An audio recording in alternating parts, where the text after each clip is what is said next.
It's time for episode 198 of the Inside Bassmaster Podcast. I'm Ronnie Moore, as always, and Kyle Jessie, like usual, joining me. And Kyle, we just had one of the most exciting, down to the wire, are they going to catch the fish? Who's going to win the tournament type of events at Lake Hartwell. Paul Marks gets the victory. And that now wraps up the first half of our Elite Series season. After we get through day two at Lake Fork, we will be officially in the middle and we will be into the second half of the year. And so, what a great tournament venue to conclude the fourth stop of the Elite Series. Boy, it had the drama, and I'll say it was one of the, even for how dramatic it was and how down to the wire it was one of the most chalk tournaments we've ever predicted. I've never felt stronger about what was going to happen and who was going to be the ones doing it other than maybe a Pickwick Elite Series event when Brandon Lester won. Absolutely phenomenal tournament, and it always makes you feel good when you're covering a tournament that you know how it should go because you know the venue so well. And so Lake Hartwell, a great backdrop for the 2025 Elite Series stop number 4. Yeah, absolutely. I mean, we talked about it before the tournament. Obviously, Lake Hartwell, one of the most notable tournament lakes in the country, just because of the ability to do so many different things, and that's a big part of what we saw. We saw amongst the top 10 a lot of guys fishing shallow. You look at like guys like Wesley Gore, obviously fishing a lot of boat docks. Some dramatic things happened there with him, which was fun. Randy Howell, same way. Jay Shakurat, obviously Drew Cook, primarily fishing for bedding fish, and then you had your herring masters, as basically we've asserted them as, and Paul Marks, Tucker Smith, Emil Wagner. Definitely a lot of names there that you would expect to do well in that tournament. To your point, being that they were kind of what we were considering chalk picks for that tournament. And yeah, obviously Paul Marks, completely different than what we saw at Pasquotank in the sense that the tournament was well decided before the last day even started, certainly down to the wire. Drew Cook trying to catch that last betting fish, that easily, based on his estimations, would have given him the win based on, only having 4 fish. But I think that's one of the coolest things of that tournament is, although it didn't work out for Drew, throwing that fifth keeper back, the male that was also on that bed, just going for the win. I mean, how, you know, that's Ballsy. just 100%. That's just going for it. And, Second through, it almost felt like the classic moment. Like second through 10th didn't matter. Here's the tournament right here. If I catch that fish, I win the tournament. And that's what you always want to be within one bite of winning an Elite Series event. And Drew said, I got that close, and I now have to make a hard decision. And honestly, that's bed fishing. You can get that clutch fish 2 or 3 days in a row, and it's hard to do that on a fourth day. One of those days, it's just not going to work out for you, and it didn't work out for him. Paul was just ever so consistent with the herring stuff and some top water deals. That 5 pounder he caught on day one off the bed was so vital to his week, getting him into from that 16 to 17 range to 19 pounds. And so this is the episode. We're gonna recap that Hartwell just shortly because we've already talked so much about it, and it's exactly like our preview stated that it would be, and then we'll jump into Lake Fork. But I have to say, I got so much heat on Bass Live, whether it was from Davey and Tommy ragging on me, or fans on Twitter or Facebook or texting me, anglers. Drew Cook himself after the tournament, he said he had 30 texts from people saying Ronnie doesn't want you to catch that fish. Just because they said, is he going to catch this fish? And I said, no, he's not going to catch this fish. I think it's going to come down to the last couple minutes, and he's going to have to take a stab at it, whether the fish gets it or not. And he's going to either, hook it and lose it, or he's just not going to get that fish in the boat. And I was like dubbed a hater. And I'm like, I am covering the game.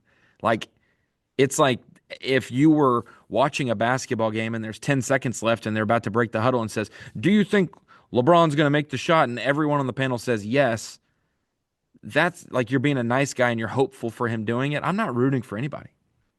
But I was perceived as a hater. And I was just like, dude, I am calling the game. I hope you can never tell who my best friend is or who my worst friend is, on the Elite Series because they're all people a part of the game and it's their moment to shine or not. And that's why I told like Such and them, stop mentioning that Whitaker was in my wedding, because it was like, oh, so Whitaker's catching him. He's one of your buddies. yeah, because no one knew him the first few years of his Elite Series career, and I was like asserting like, hey, very good angler, gonna win Rookie of the Year this year, gonna have a shot to win some events, whatever. And and I was like, yo, I need y'all to stop because there's no bias, and I want whoever it is to win. And I told that Cook called me the other day, and I was like, hey, if it's an older regime guy, it's probably one of my heroes. So it's a win-win. You get to see somebody from a Bill Low, and you get to see, an older school angler from when I was growing up win. Awesome. Or it's a young guy that me and you know a bunch from covering him in college or opens. Like, it's a win-win. I either know about him or I've looked up to him forever. So I don't care who wins the tournaments. And so I just was like, man, I've never gotten so much hate for just, it's a yes or no. Is he going to catch it? And I went, no, because he had a clutch day one catch, clutch day two catch, and day three was such a good start to his morning. I was like, he's gonna have a day where it's not gonna go to plan. It just happened to be the last fish on the final day, and so I had to just get that off my chest. Like, we have never covered the sport of fishing from another sports style, where journalism, and you cover the sport unbiasedly. There's a guy, they're competing. Someone's going to lose, someone's going to make the bucket, someone's not. And it's always been, we bring up the positive. That's why the last 2 years when we brought up the DQs and we brought up the penalties and the different things, these guys, their worst moment, we see it on live. We talk about it now. It used to just be only the winners, only the good things got shown. And it's a little uncomfortable, but you see it every single day. I don't know if Stephen A. Smith, I don't know if bass fishing could handle him as much criticism as he gives athletes. And so for the first time, I wasn't like pro somebody in the corner. And so just a weird thing when I was like, hey, I know bed fishing really well. And if he does it again, he has a spell cast on all these bass because he is so good at it that he never has a failure. But Well, never yeah, never mind all the time you spent on live talking about how Drew Cook, since he was in college and high school, has been the best bed fisherman on planet Earth, ever and Florida all State, like, yeah, all the number of positive things you it's said. okay. But I shouldn't harp yeah, on it. I shouldn't think about it, but it is one of those things like, love him to death. The coworker, Davey, angler. So he's always like pro angler, whoever we're watching or whatever. But there may be, allegiances to people he was good friends with on the water, whatever. Tommy, great, straight down the middle guy, but always wants to see the good thing happen. Zona, same thing as Davey for the most part, energy, electric, all that stuff, but just calling it. And Zona's always been one who's been unashamed, unwavering on. I gotta say the hard thing. I gotta say it loud right now. He did not come up clutch, and so I just the last couple years I'm like, I have a journalism degree for a reason. Like, you cover sports, and no one should be able to read your words in your story and tell if you're a paid outlet for one or another, or you're covering the home school or the away school, like whatever. It's just, here's the game, here's the stats, here's what happened, and you tell that story. So it's all good. But I was just like, man, what? That's the least controversial thing I thought I've ever said online. it was But just a prediction. it was, It what's going wasn't to happen in this your last desire. hour? I don't know if it's going to happen, but I don't think there was anybody watching at all other than, maybe Paul Mark's family and closest friends that didn't want to see him catch that fish just out of curiosity to see what it was. and this But is the way it goes. They're like, why do you need an hour break? We go and take a break, and we had been 4.5 hours on Bass on FS1. So we took an hour break, which means we have an hour and a half left of live. I told the director in the break room, I said, we have to, this last hour and a half. The tournament, just covering sports, the tournament is Drew Cook and this one fish. So we did something we've never done before. We had a big box that had everyone else in it as we cycled through, and we had a little box that was Drew Cook the whole time. And we never checked up for 90 minutes of watching Drew Cook try to catch that fish in the last 90 minutes. And that's the way I wanted it to be. Not that I call the shots, but like, if we're covering the game, I love everybody. They all got a shot to win in theory, but it's down to, here's some guys, and everything they're doing doesn't matter if this guy catches that fish. So let's keep an eye on that guy until he catches it or leaves. You know what I'm saying? And so I'm so glad that we did that. And if we would have saw him get on point and bow up on one, we go from small box to big box. Here's the tournament right now. Everybody shut up. Who's going to win the tournament? Is he going to land it? And so like that's just like people who say they don't like me or they say I don't like them and I pick them to be on camera like day one. Like, bro, even if you hate me, it doesn't matter. Like we're covering the game.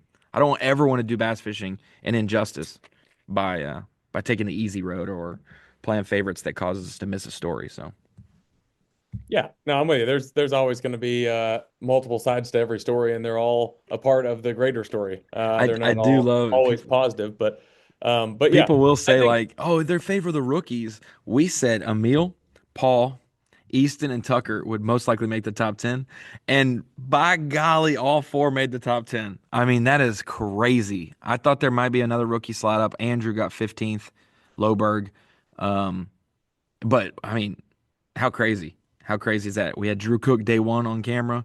We said it's gonna be bed fishing. Davey was like, "We should do that," and we're like, "Absolutely."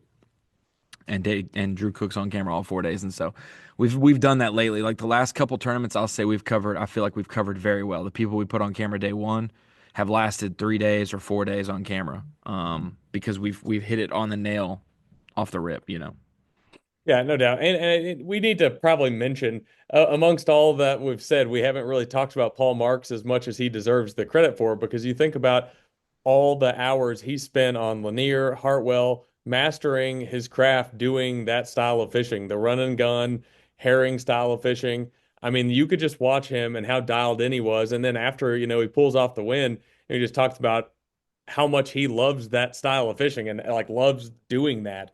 And it really showed out all week. So big congrats to Paul Marks. Obviously, as you mentioned, certainly not a massive surprise to see him in the top 10, but obviously it's always difficult to notch your first Elite Series win. And congratulations to Paul Marks on getting it done. Really amazing job. And again, like you said, the consistency is what prevailed for him.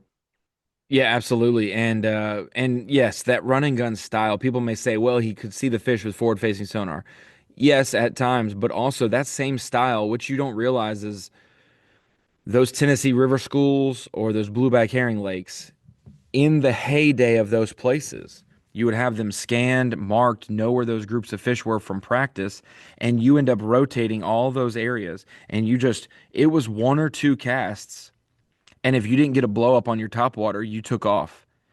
It's just now they drop the trolling motor in the water and they may fling a cast out there and they're panning around while they're fishing and they're not here and they go. Same amount of time, same process, except or different process, but same amount of time that they spend. And so that quick style and what was cool was seeing what we talked about, how Hartwell would factor from the top of the lake, middle of the lake, bottom of the lake, how we would progressively see people that were at the bottom of the lake start catching up because of the way that the lake progresses, north progressing first and then getting down lake. And so, very cool. We had that 715 from Randy Howe. What a giant. And by golly, that's the second time in this podcast I've said that phrase. And that's probably the second time in 2025 I've said it. But he caught that 715 and I found the GPS track of where it was. That is right there in the heat zone of my favorite area of the lake. And so it always makes you like smile, like, Lord, if I was in that tournament, please let me have like stumbled upon that pocket in my favorite region of the lake, and maybe I would have seen that fish because I love that area of the lake he was in on day one for that big one. He obviously spent more time up above Green Pond and around the north side of Andersonville Island, up towards the Seneca, the rest of the tournament for his schooling fish and other stuff. But Drew Cook, fantastic bed fishing. Randy Howe, good to see him not only get his first cut on the Elite Series since returning, but his first top 10. You had four rookies in there, all of them who deem Lake Hartwell to be their home or favorite lake. And so very cool to see that, especially we had a meal day one. He caught 15 something pounds, didn't make the day two camera coverage, jumped back up and was on day three and day four. And so we saw that. Easton steadily at the bottom of the lake making his move. Jay Shakurit kind of riding it all, but he was the guy who dominated the docks on the south end while there was guys dominating docks more north end. He made it work. down in Lightwood. So Lake Hartwell, Green Pond Landing, you were there. Or no, you weren't there. You weren't there. That was the first tournament you've missed in a while. So did you Really long enjoy time. watching it when you could? I did, yeah. I watched every bit of it until, maybe the afternoon on Saturday because I had to go to my childhood best friend's wedding. But yeah, I enjoyed the heck out of watching it, and I think you can't overstate it enough. Like Lake Hartwell, number one, is such a good tournament lake. I mean, you mentioned it already with like the look at the map. I mean, that was the thing that stood out to me is like even on smaller lakes, like even on Fork, let's say, like we're going there next. It's not even that big of a lake, but normally you'll see a bigger concentration in like an area, a general area of the lake. Even, considering how much smaller it is than like Hartwell. But from one end, sorry, I'm shaking my camera everywhere. Get an earthquake in From Birmingham.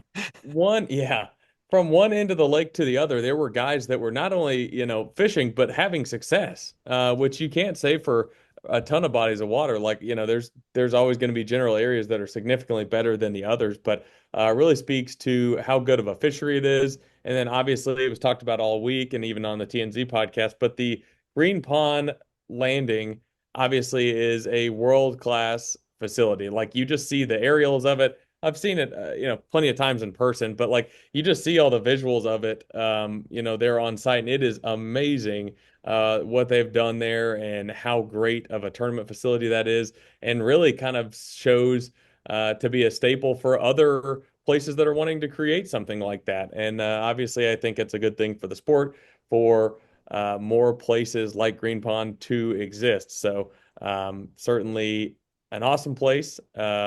Our good friend Neil Paul does such a great job with the tournament. And yeah, I really, honest to God, I hate missing that tournament because I do love Lake Hartwell and hated not being there. Speaking of facilities, it may not pale in comparison yet to Green Pond, but it used to be a mud puddle, dirt hole, grass field when we go to Lake Fork. And now they have an awesome takeoff venue there that we'll be able to see this week for the Elite Series. And so let's change gears. Congrats to Paul Marks knocking out a childhood goal in his first year. We're seeing younger anglers every year doing it. And, but man, this year we've seen a mixture of styles and whatnot. But let's change gear to Lake Fork. You are going to be there, right, Kyle? You're going to be packing your bags and heading to Lake Fork. Obviously, if this is airing on Wednesday, you're already making your way there. But we're shooting this on Monday. Yeah, I am heading to Lake Fork. I'm in the process of packing my bags. Not only packing my bags, but packing a new bag that I got here. Wow. Check it out. Okay, the Yeti Ranchero backpack. Brand new backpack for you. Let's just go ahead and introduce it to the fans. Introducing the Easy Access Ranchero backpack, the latest to join the Yeti's lineup of tough as nail bags. No more digging through your backpack. Cutting edge rip zip opening lets you quickly tear the bag open to see the stuff you need in seconds. And for even more convenience, a handy vertical zipper allows you to grab the gear at the bottom without having to unpack the top. Check it out at yeti.com or a Yeti retail store for you. So you just got that brand new bag, Kyle, right before your trip. How fortunate I for did. you, bro. I did. I did. I'm very excited about it. I've already been digging Wow. around in it a Where's good my bit, backpack, man? Is it trying to just because I figure stay out here? trying to figure out I didn't want to tell you this, but I made sure they sent it here and not to Little Rock. But Hey, um doesn't uh surprise me. already been digging around in it. Definitely gonna pack it up this weekend or for this weekend. 2 week trip. Oh, Obviously that's right. gonna be flying down there, which I normally drive pretty much everywhere, excluding maybe like New York, but trying to figure out how I'm gonna pack it up with all my gear. It has a ton of space and looking forward to taking it down to Texas with me. We're gonna get in, get out, and go have What some fun. what's good is if you put a pin in your bag and it falls to the bottom, you don't have to take everything else out now. That's I have a little bag or a little zipper in my bag that I have to just put pins in because otherwise they'll fall at the bottom and I got to take everything out to get a pin. So No awesome. more. No more. Awesome. Not for me anyways. I Yeah, got the not for backpack you. here. Mine might be on layaway. I don't know. I got to still pay a couple payments or something. Um, well, let's change gears then to Lake Fork and the fifth stop of the Elite Series season, a time of the year where we've been to Lake Fork before. So if you're just joining us in the Lake Fork portion, maybe you've gone through the chapters in the description and you said, I know about Lake Hartwell, I just skip to Lake Fork. Well, here we are. Um, when you think about Lake Fork, we hadn't been there before 2019, but we've been there every year except for one since 2019. So we had 2019 Brandon Cobb won in April, late April, early May, I think. Early May. 2020, yeah, I think it was like second through the fifth or something. Yep. So Yep. Correct. then you had 2020 Patrick Walters in November, the second through the fifth, I think in November as well, or third through the sixth. Then you go to Livesey's reign of terror, and that was I think a mid-May elite in 21 and a late April event in 2022 for Lee Livesey. We I think skipped you got them. I think 2020. you got them. I think you got them mixed up. Oh, I got them backwards. Okay. I'm only saying that because I'm looking at it right here. 2021 was in April, and then 2022 was May, and it was Okay. later in May Yes, than this later than we tournament. are. So Okay, certainly was. so early May for Brandon Cobb, early November for Patrick Walters, late April for Lee Livesey, mid to late May for Lee Livesey, and then we had February for Trey McKinney in 24. We did not come to Fork in 2023, but we are back now, and we are in that early to mid May. The tournament will be the 8th through the 11th, and so it kind of falls in between Livesey's two victories and Brandon Cobb right in there. So those three tournaments kind of give us an indication of maybe where these fish are. For the longest time, I would say that Texas, Louisiana, Arkansas, Mississippi, not Mississippi, Oklahoma, these four states, it was much colder than it normally is for longer. It felt like everything was a little bit more delayed. That didn't even think about spawning fish until April. In Arkansas, where normally March you're getting an itch like they could be doing it. No, no, they're not doing it until April. Um, and Texas, obviously, it went quickly at Ray Roberts. When we were there for the Classic last week of March, it was like this is going to be pre-spawn, and then it was like people were catching bedfish on day two of the tournament. So it progressed quick in Texas. No doubt Lake Fork is post spawn now. What do you think? And is this is the time of year I say is perfect for Lee Livesey. Like this is if you had to correlate which month of the year, which time period will Livesey have a chance to dominate. I kind of got peer pressured into selecting him in February, and based on his results, this late April to mid May is actually his zone for dominating based off his finishes. Yeah, basically sandwiched in between like the two tournaments that he did win. So you can't argue against that. I will say, obviously, we have a bunch of fantasy pundits write the fantasy columns, making their picks, which I enjoy being a part of myself. But Coy Greathouse did a really good job of breaking that down. He's from Texas, kind of broke down everything that was going to be going on potentially at this tournament, and he's at least suggesting that it's going to be tougher for the majority of the field, not necessarily like the upper end weights. I think we're still going to see heavy weights. It is like Fork after all. You can pretty much always expect that. But with a full pool of water, you look back to the 2019 tournament, probably the most similar time, dates wise to this tournament. And you definitely had a good mixture of things going on in that tournament. Shad spawn early in the morning, guys that primarily fished offshore and did that, which is always going to be a factor at Lake Fork to some degree. And then who could forget, Brandon Cobb and some of the guys catching even lingering spawning fish. So it's not to say that that's going to be the primary pattern, but if somebody were to luck upon or just roll by on the bank an 11 pounder like Brandon Cobb did, that goes a long ways. And it's Absolutely. not unlikely because it is Lake Fork after all. So certainly going to be an interesting tournament. From everything I understand, it seems like the shallow bite will still play. I'm not saying that's going to be a top 10 pattern or a winning pattern. I don't know. I'm far from an expert on Lake Fork. I have fished there a number of times growing up in Arkansas, but mostly always in the summertime, post spawn, like not immediate post spawn, pretty much, you know, end of May on. So uh, it is springtime still. It's probably still going to be warm. But the reality of it is anytime you get in these springtime tournaments, um, fish are going to be moving, changing, things are going to be happening. Those fish going from spawning to immediate post spawn, fry garters, things of that nature. But, it is Texas. There was, some warm spells earlier in the year, so a lot of those fish have certainly moved on and moved offshore. So, my best guess is that we're going to see a pretty diverse, field of guys doing different things. And I do say that there is going to be more of a shallow bite than you would think for May and at Lake Fork. And I always say that because, it is such a good offshore lake, deep cranking. We see deep crankbaits play all the time, big swim baits offshore, you know, flutter spoons. I mean, all the traditional big time offshore, big emphasis on big baits. Um, I think that'll still play, but with there being a lot of water in the lake right now, should be a lot of cover to fish shallow. And I'm at least hoping that there's still a good bit of that as well, just so as we always talk about, any tournament where there's a lot of different things going on is always a good thing to watch and be entertained by. So that's what I'm rooting for there, Ronnie Moore. What I think's going to happen, I have no idea. Literally no. Yeah, I'm not quite sure just because I don't know. I feel like coming off a tournament where we knew or could guess what would happen and it lined up pretty well. We felt good about it. Myself specifically, not speaking for you, but fork's always something that's tough. How do you figure? How Huh? do you figure? I'm whooping your tail in every fantasy game, and you're gonna say I don't know what's going on at I Hartwell. I didn't say you didn't know. I Give said me a it break. felt like I knew what I was talking about more so, specifically me, not looping you in because you might Never mind. not have felt as strongly.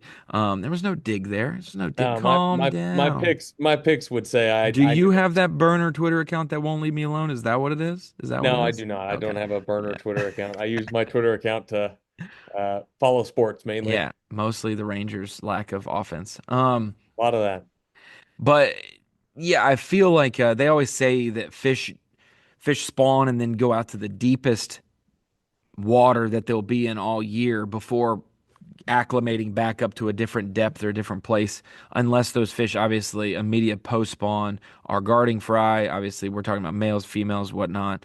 But then those ones that might feed on the bluegill spawn or the shad spawn, things like that, they'll hang out and stay.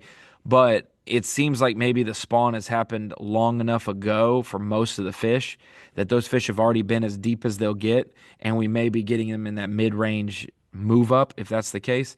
And so, yeah, I fully expect big baits. I did the live well with Tommy leading up to this event. And I was like, hey, we don't really have to worry about water temperature anymore. Once we feel like the spawn is going on, it's just, is the water 90 degrees yet? That's the next checkpoint. And with that being said, you could see really with the fish being active, they could be in all depths. It opens up to so many different baits. But then the timber will limit some of those baits and it's their efficiency. And so I do think we could see some guys surprisingly catch big bags that are up shallow because they didn't know what they truly had. And then those guys offshore expect me to roll up and hopefully have your first spot to yourself. And within 5 casts, I could have 25 pounds. And so we'll see. We may have limits upwards of upper 30s. We could see a 40-pound bag according to Keith Combs in the preview. Um, or maybe not the preview story, but a story previewing the event. So I will say too, looking at the extended forecast for the tournament days, it's going to be stable weather.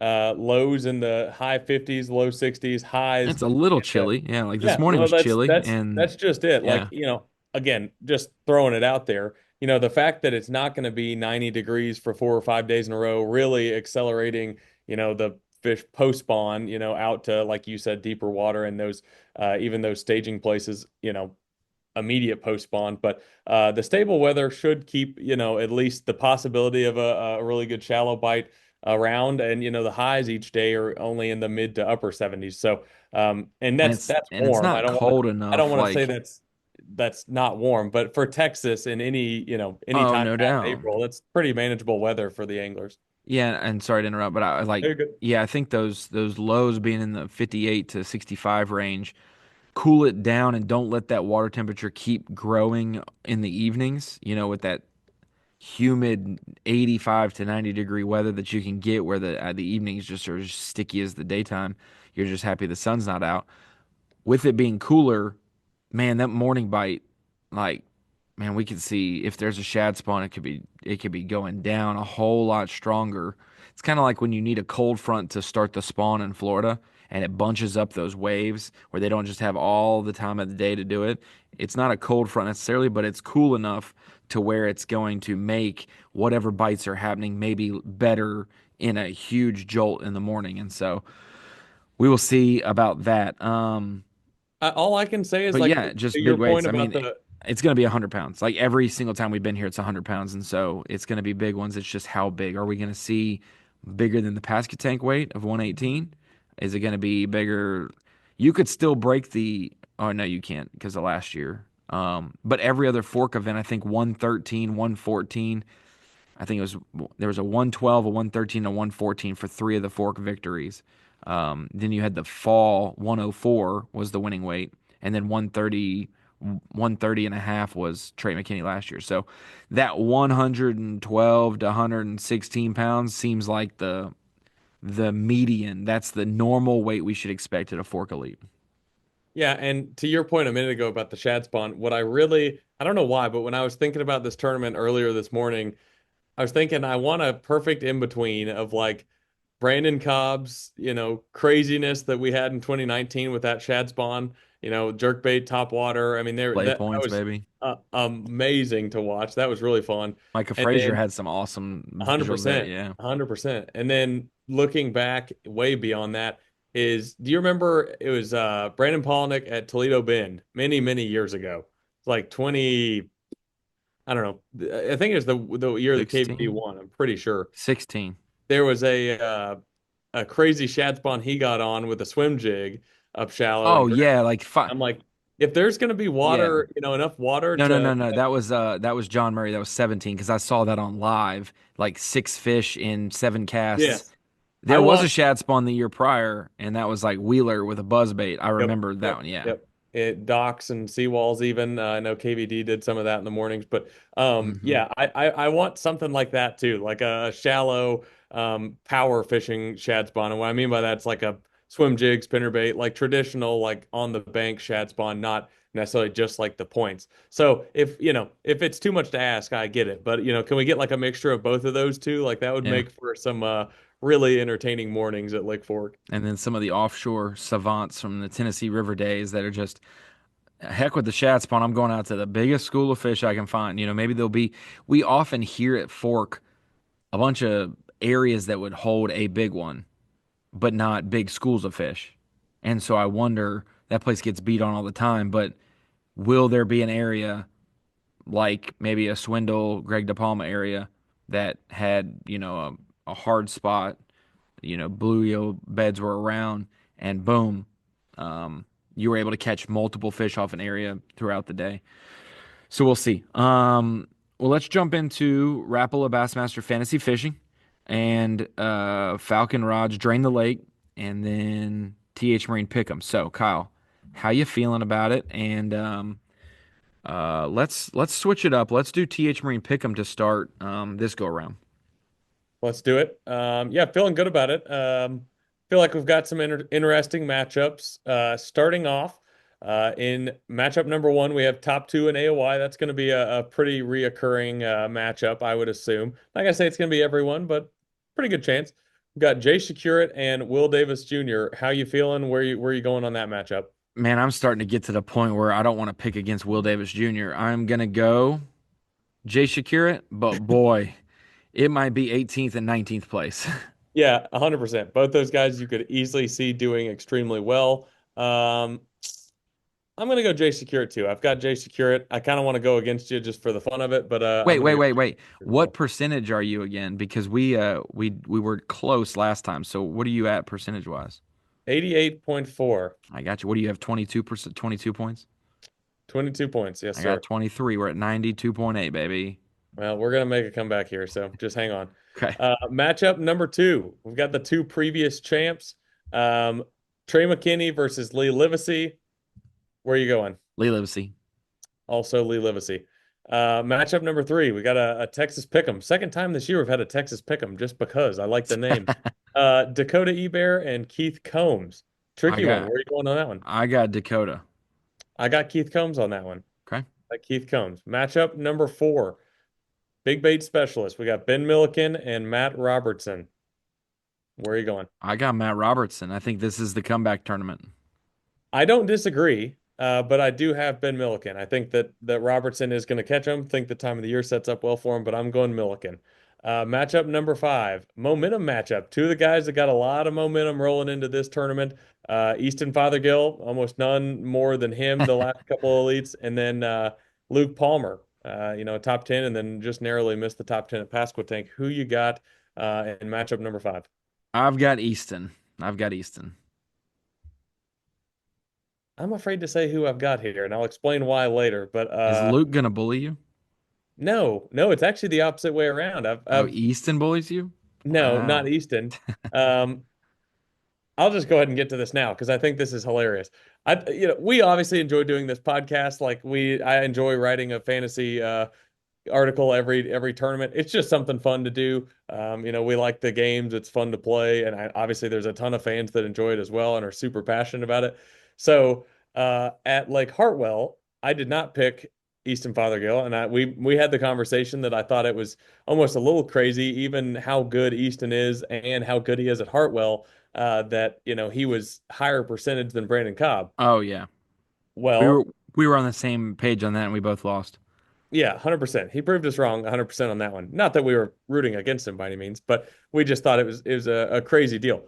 Well, I was just down shooting some content with Easton the other day that'll be on bassmaster.com, should be as soon as you're listening to this.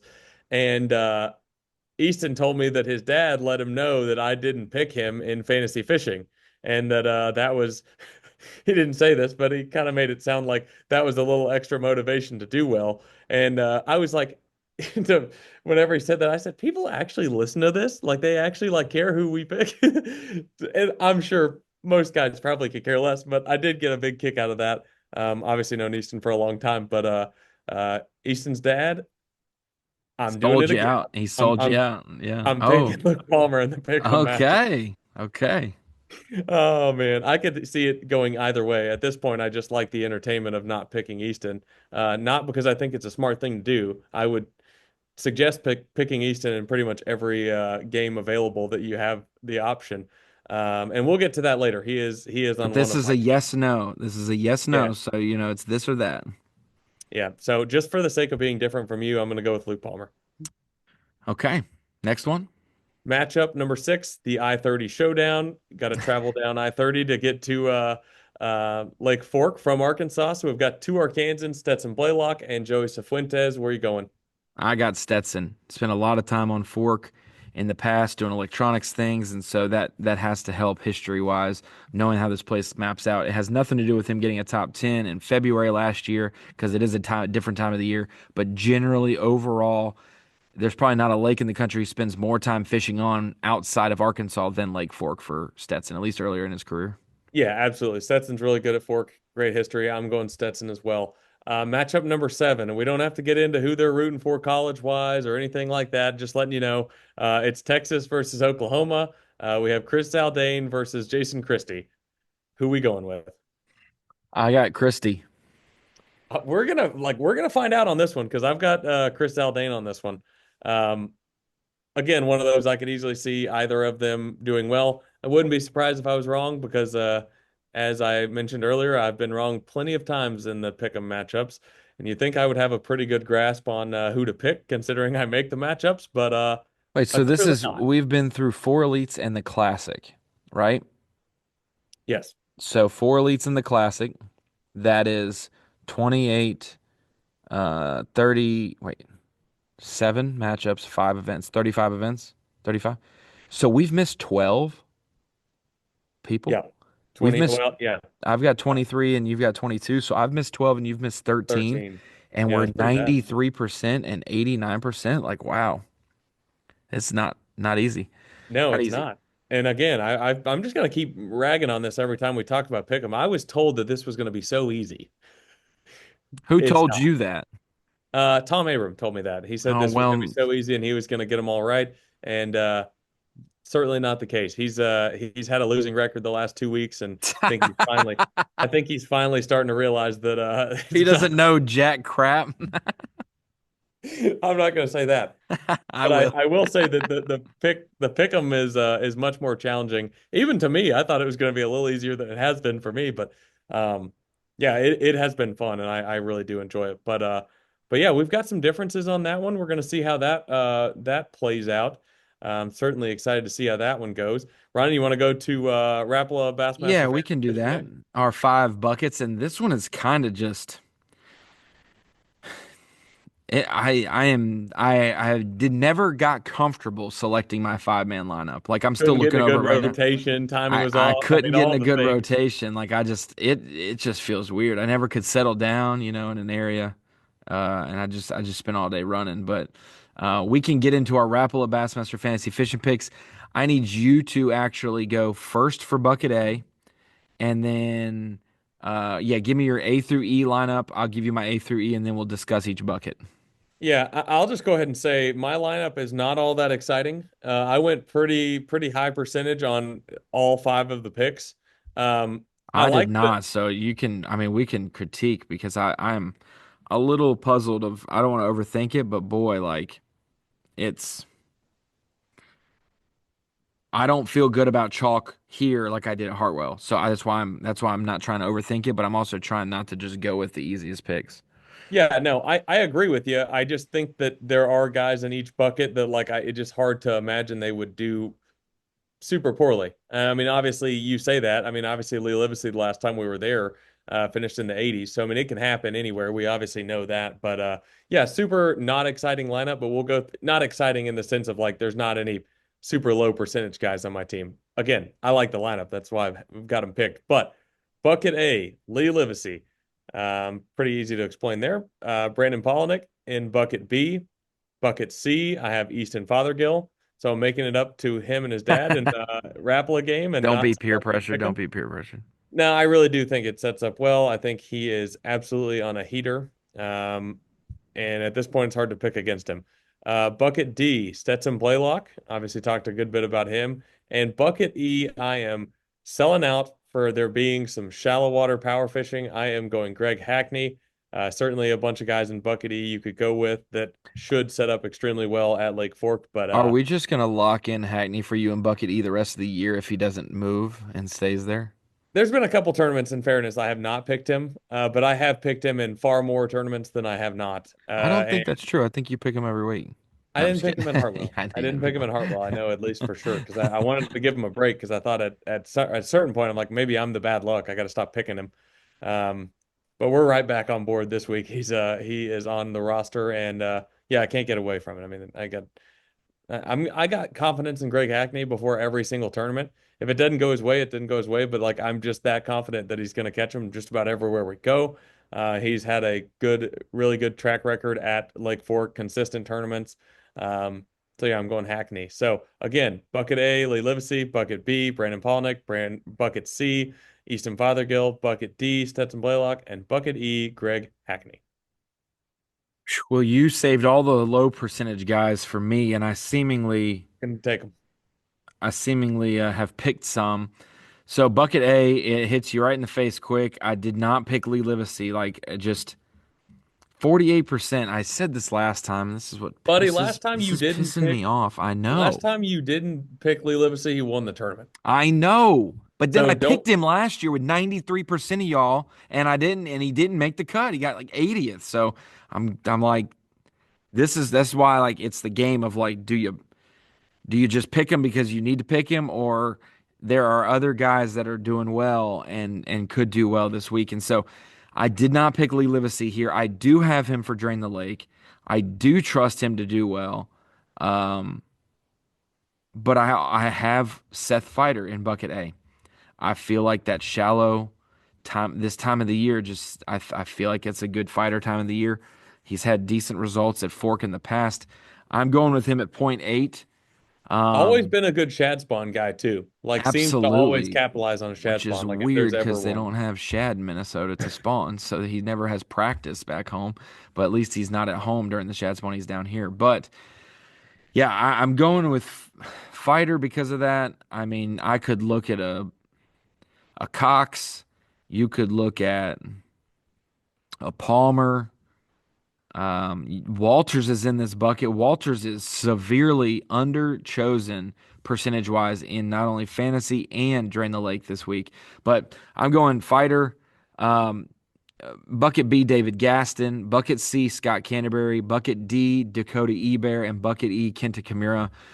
So let's talk about that just a little bit. I know we might have explained briefly, but yeah, fighter over Livesey.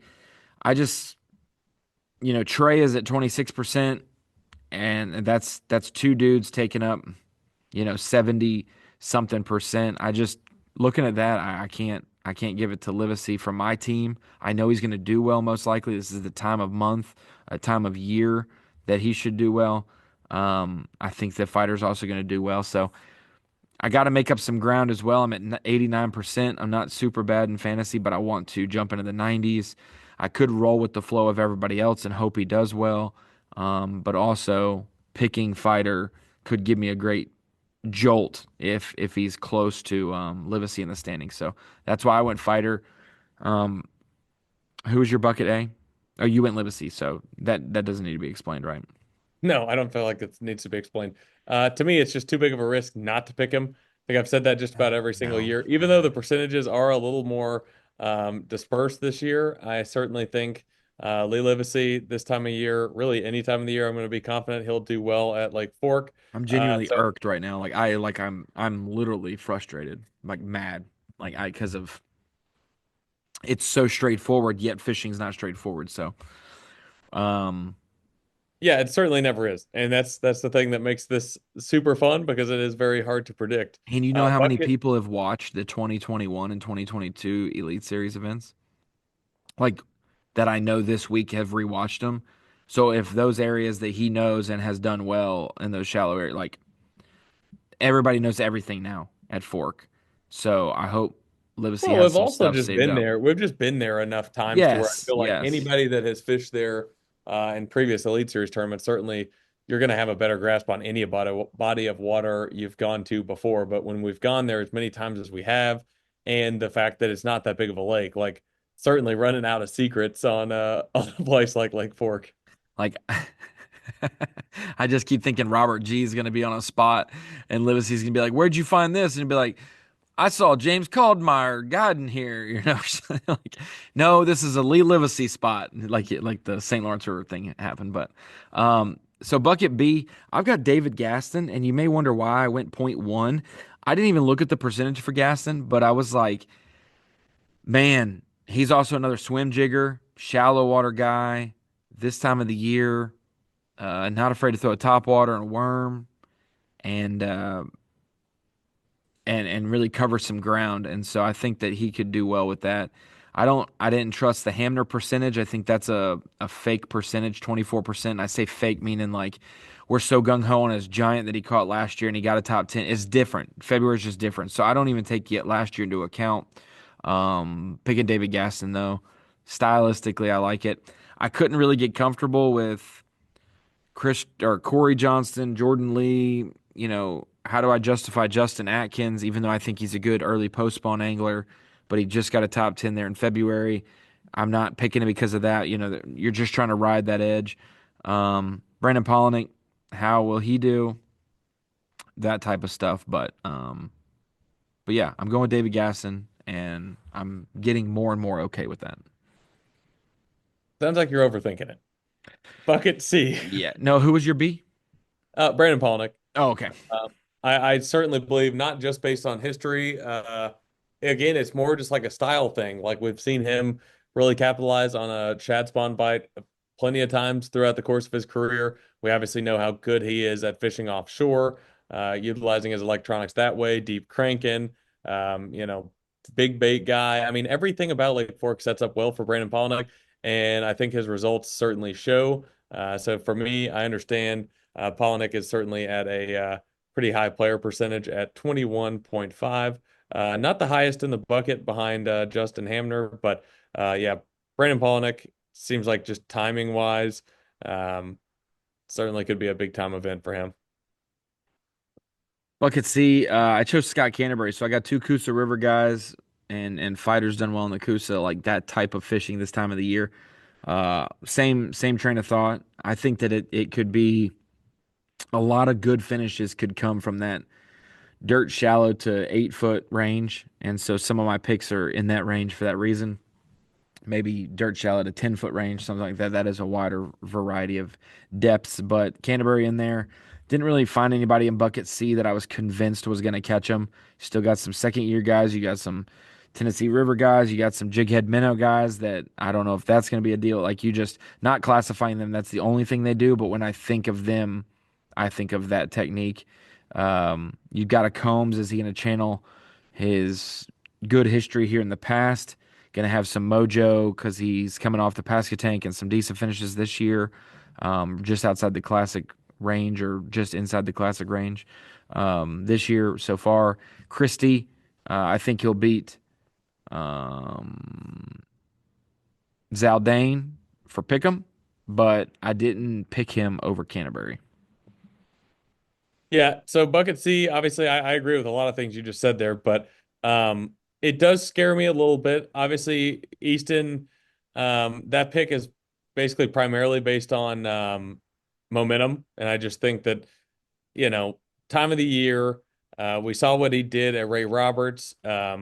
He's just going to be a force to be reckoned with anytime the fish get offshore. We obviously know how good he is with his forward-facing sonar and his electronics.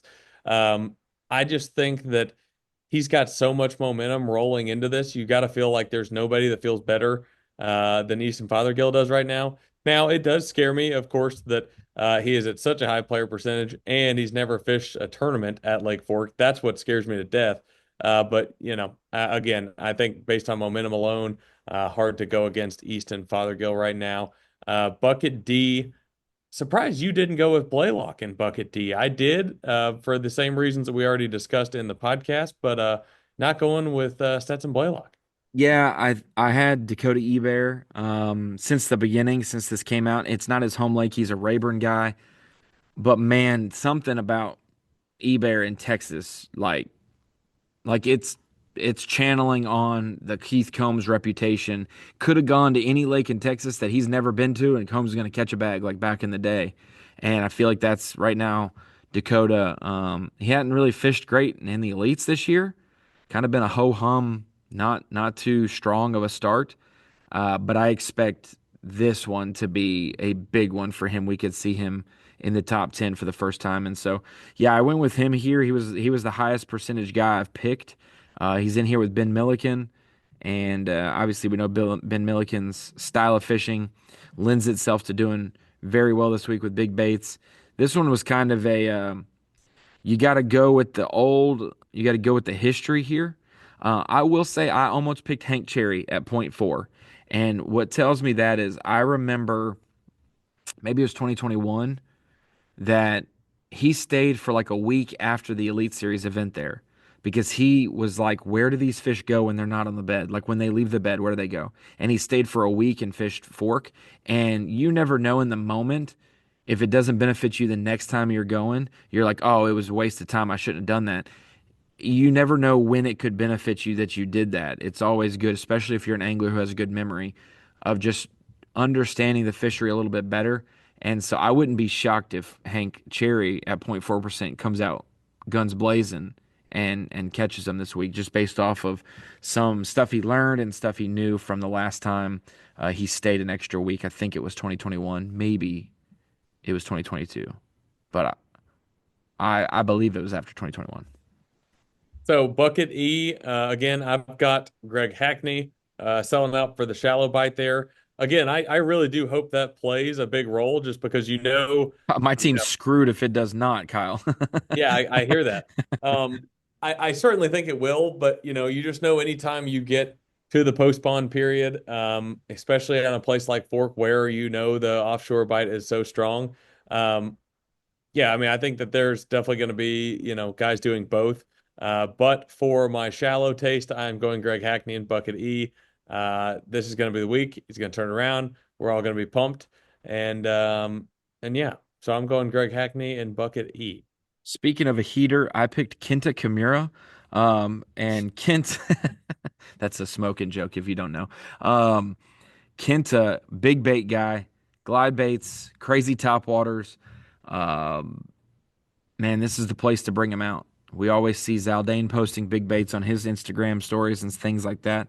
But Kenta is also, when we talk about the Japanese anglers, like we've mentioned before in the past, when you think about Japanese anglers, you may think finesse, spinning rod, light line, tackle like that, fishing deep. Kenta's not that. He is opposite of that. He is a big bait, bigger line type of guy. And there was a year stretch there where he was cashing every check and doing very well everywhere we went. Got off of it last year and wasn't doing as great, and then not doing great to start the year. Streaky guy, but with this event coming up this week, and then you've got 10 Killer in Oklahoma for the June event. Before we go up to the last two, I think the recipe is still there that Kenta could end up having a good second half of the season and maybe making a charge for that classic spot.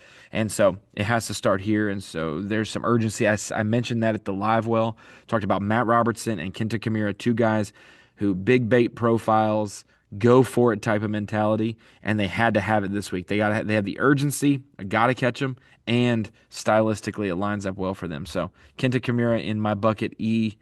Um, Man, if we mentioned it. If you're in bucket E, last event, you needed to catch them. If you're still in bucket E, like you got to start reeling off four of your best finishes you've had if you want to make the classic. So, Yeah, absolutely, definitely the or case. win the last event.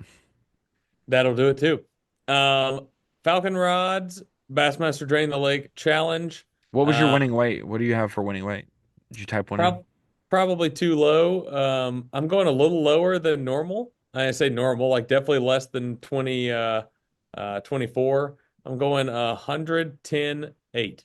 Okay. I got 115.3. So, And I'm almost always low. So again, I hope that I'm wrong in the sense that it's much higher, but I'm going a little lower than maybe some of the years past. I want to see what I chose last week for Hartwell because we were talking about how good it was fishing, but it still came up short of I Cobb's weight from 2019. I And think we were both high on we that. were I'm high. almost I was certain of it. 10 pounds high. Yeah, I thought we'd see Getting back to your old ways. a little bit more big largemouth on the bed for some of our top guys, which obviously Cook was holding serve and Randy Howe. But Falcon rods drain the lake, sitting at 92% Kai. What are you You're sitting sitting at? at 92%? Yep. That is cute.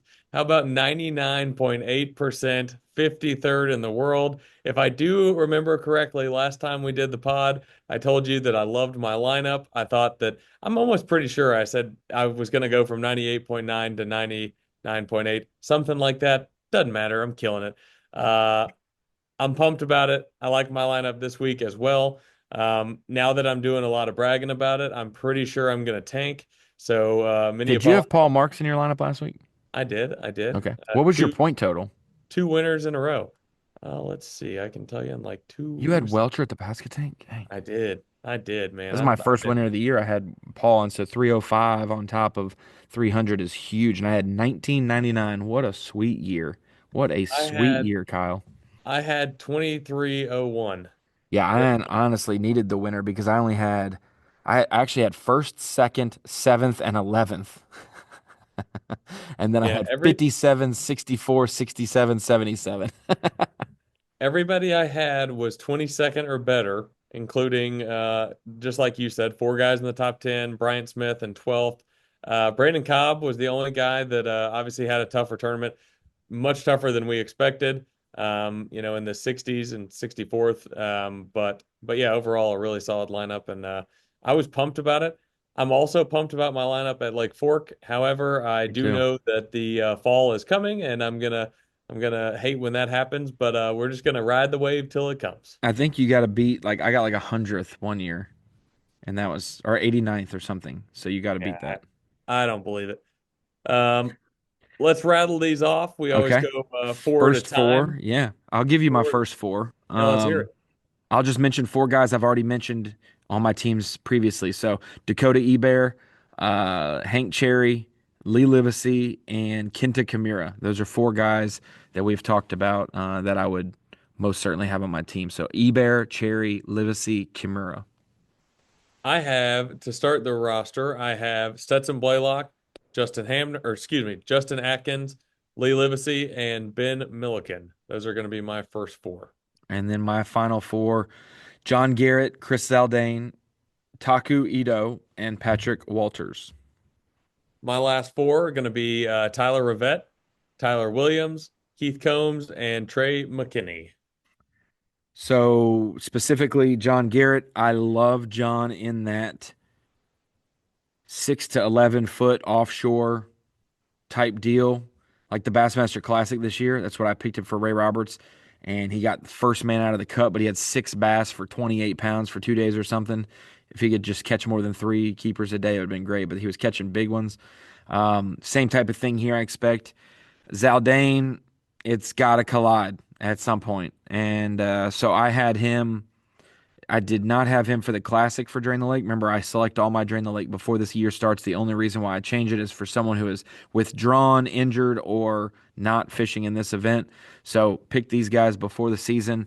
So Zaldane and then Walters, man, just an innovator for the style of fishing from 2020. Seems to always do well here. And I knew a lot of people would pick Walters at the Classic. They'd pick him at Hartwell. They would probably pick him at the St. John's because of his history. And only 7% of people have him this week. 7%, I believe. Let me scroll to 8%. Sorry. He was 7% for Rapala and 8% for Drain the Lake. So going with Walters there. And then Taku. We don't have too many smallmouth events this year.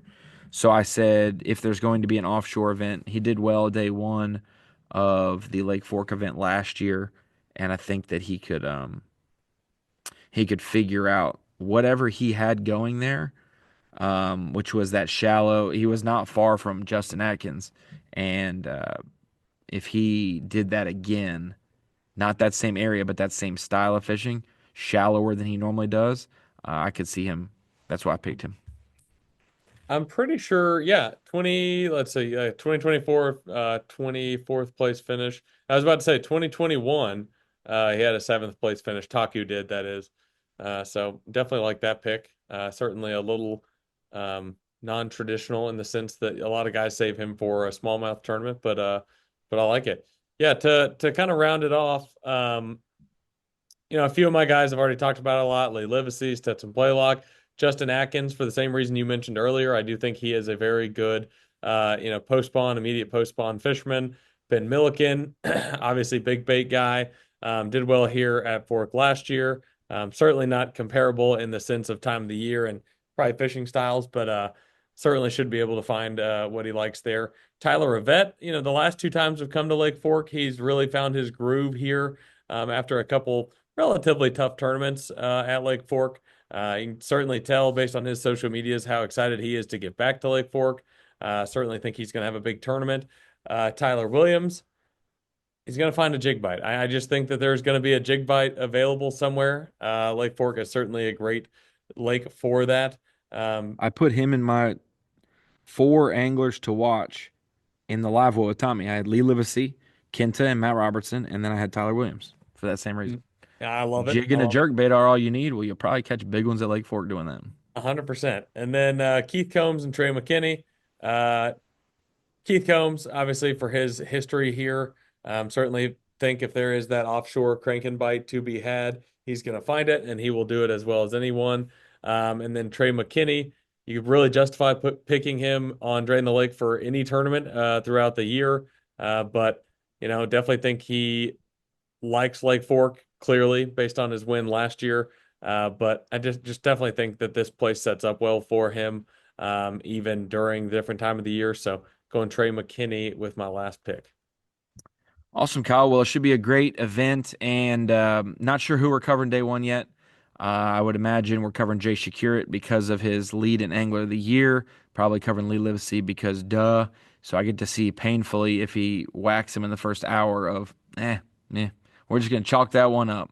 And but I do know we have a big week of coverage. We'll be live on Bassmaster.com every single day, but on Saturday and Sunday it will be more live cast on Bassmaster.com versus the full live show.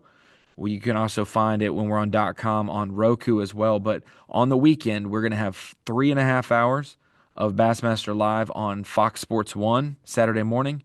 And then on Sunday, we will have 3 hours of Fox Sports 1.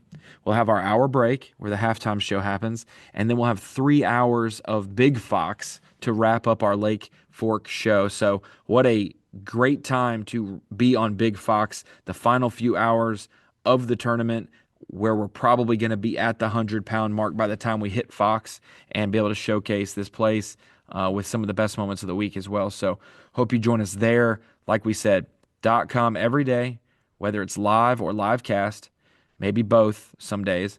Then you've obviously got the halftime show as well, Roku with our watching viewership as well. And then on the weekends, we hit Fox Sports 1 Saturday morning. We'll hit Fox Sports 1 Sunday morning, and we'll hit Fox from 12 to 3 Eastern time to wrap up the tournament. So should be great. Excited for that. And we will be done with the 5th event of the season before we know it. And we'll be doing the 6th event at Sabine next week. So we will be just 3 events left, and one of those will be in June and 2 in August. So Kyle, we're still halfway through, but it feels like we're about to be all the way through for a while. So should be a good one. Any last thoughts before we wrap up episode 198? I got nothing left. I'm super excited, and it should be a great couple events there in the great state of Texas. You got anything new for the people watching the podcast that's on Bassmaster.com that they should be taking a look at? We should start doing that. What's new on Bassmaster.com? Coming down the pipe, obviously, stuff that's on the website that you can check out. I know we've had college and high school junior events, all that stuff at Bugs Island last weekend, but I know there's some good stuff that drops, especially with all the podcasts we're doing these days. Yeah, absolutely. Brand new, officially unofficial, with Dave Mercer. Those have been great podcast, of course, from Dave Mercer. We've got the frog fishing edition, which has been great. I actually listened to it this morning. It was fantastic. Talked to John Cox, Ish Monroe, Jordan Lee. Um, you Cajun know, baby. yeah, yep, yep. Cliff Crochet. Talked a lot about frog fishing, secrets, things they do differently. It was a really good podcast. Very fun, as Dave Mercer's podcasts always are, but also very informative, very And how-to related. way less controversial than Yeah, last couple topics. certainly. So Certainly true as far as that's concerned. we don't have to worry about Um, press and post, and we can walk away, and everybody's gonna play along. We will have a Inside Elite Boats with Easton Fothergill, as I mentioned earlier. Just shot that with him into last week. It is really, really good. Certainly some things inside his boat that are unique in the way he stores things. And who doesn't want to see inside the Bassmaster Classic Champions boat, anyways? I would I just just have the got classic trophy in the right rod locker, and then when you go to the left, it's in there in the left rod locker. So it's wherever he looks, he sees it. I forced him to have it out there in the boat with us while we were shooting the photo gallery just because I wanted to look at it. And yeah, it was a good time. That should be really entertaining. Those obviously are fun to look at. And then yeah, all the pre-tournament coverage, of course, Doc Talk before the tournament, Suches, a look at gallery. Lot of pre-tournament coverage, which is always fun to watch. And yeah, the live well, as you just referenced earlier, is going to be on Bassmaster.com is currently. So a lot of good stuff, pre-tournament stuff, non-tournament related stuff. Definitely a lot of content coming down the pipe. Just a reminder, the officially unofficial Dave Mercer podcast and the T and Z podcast with Tommy and Zona, they will always air the beginning of a week on Bassmaster.com, and I will not post them on YouTube until at least Thursday, of that week, letting them live on .com for a couple days. But when we have tournament weeks, they will not hit YouTube on Thursday because that is day one. So early next week, you may see the Dave Mercer podcast show up, or we'll just have one ready to go the day after the Sabine that we can listen to. So be on the lookout there. But appreciate y'all. If you haven't checked out the Bassmaster bonus channel on YouTube, do that as well. And we will see you with as much content as possible in a few days.